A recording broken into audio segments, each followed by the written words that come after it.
In this video, we'll discuss the history of the English language.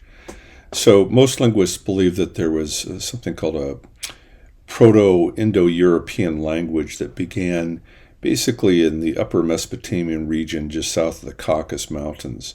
So it's an ancient language, and that this language has spread to many different areas of the world. You can see here that clearing over into India and some of the Hindi languages and so forth, and to Iran, but also to the west, into the Germanic languages, the Latin languages, and so forth. Well, we're talking about England here, Great Britain. So this is a map of the United Kingdom, and it shows that some of the original languages, now again, these were primarily Indo-European languages, but they are ancient languages. And so this would be before the Roman Conquest. So in 43 AD, the Romans came into England. They pushed as far as basically about the border of modern Scotland. And you can see that the Roman Empire spread from here all around the Mediterranean Sea and up into here into Britain. So it had a profound influence for about 4 centuries and so forth on the language of the British Isles. Now, after the Roman Empire fell and was pushed out of what is now England, Germanic tribes from the coastlands of Germany and what's now Denmark and Netherlands came and they settled. And so you'll see here that the Angles came in. The Angles came from what would be like southern Denmark, northern Germany here. And then the Saxons from an area just below that. And so that's why oftentimes you'll hear the term Anglo-Saxon, because it's actually peoples from these areas here which settled into Britain. And so it's also where we get the term England or England. So this area here became known as England because of the movement of the people there from the mainland onto Europe. So this was kind of a settlement movement, migration. The Vikings also conquered and settled many different areas. So if we look at this diagram right here, you'll see that Sweden and Norway and Denmark, what we call modern Scandinavia, was a very powerful influence in the 9th through 11th centuries.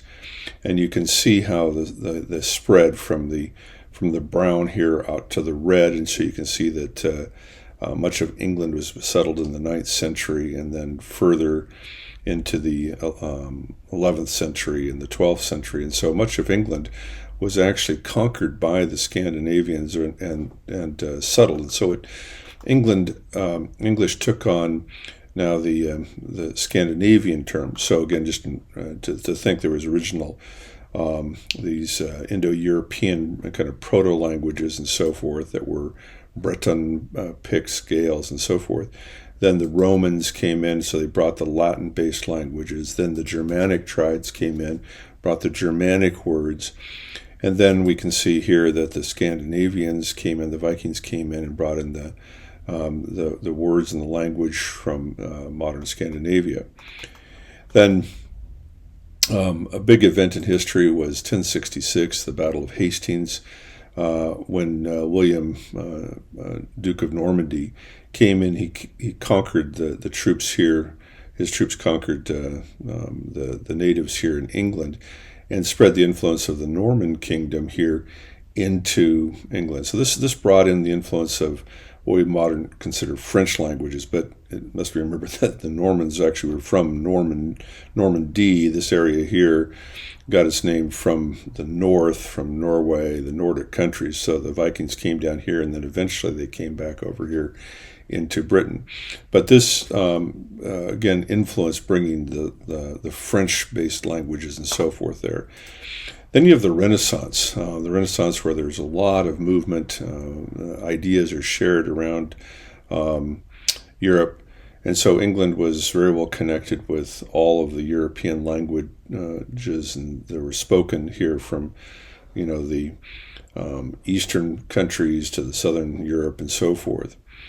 And of course, England became the most powerful seafaring nation in history being a island country, they developed a very, very powerful navy. And here we can see the countries that actually were colonized by the British. This is the British Empire as of 1919.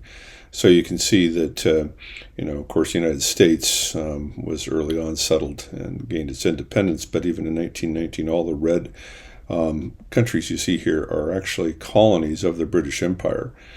So then if you were to look at a map of where English is spoken today, you can see that looks very similar. So if you look back here and you see this, you'll see that countries where either English is the first language, like much of North America, north of the border with Mexico, but also where English is used as, you might say, the lingua franca, or the language of communication, so forth, like in India, Pakistan, and so forth. And these countries here will use English for dealing in oftentimes in business and travel.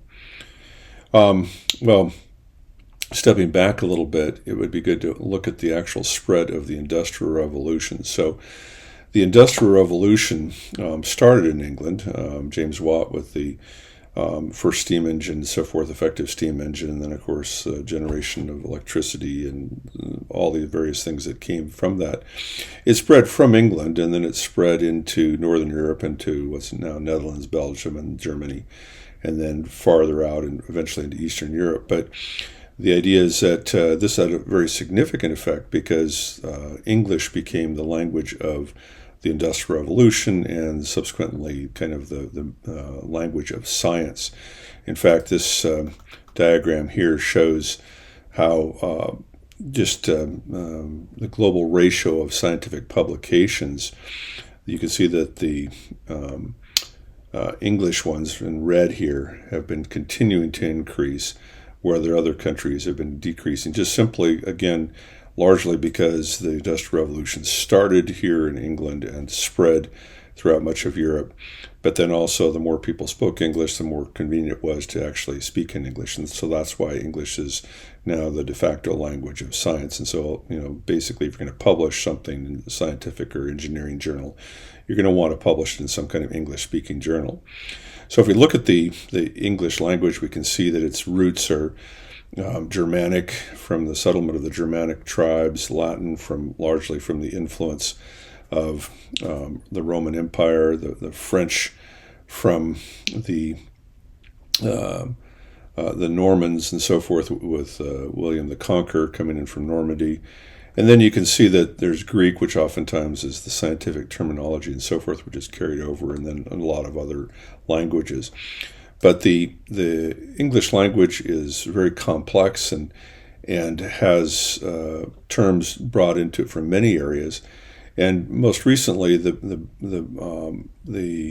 biggest influx has been languages, have been terms and sayings and so forth coming in from many countries back into Britain, because the British Commonwealth was so powerful, and of course, obviously, the United States having profound influence in world affairs for the last couple hundred years. And then diplomats and business people and so forth and scientists carrying the terms here. So we start to acquire terms from other countries.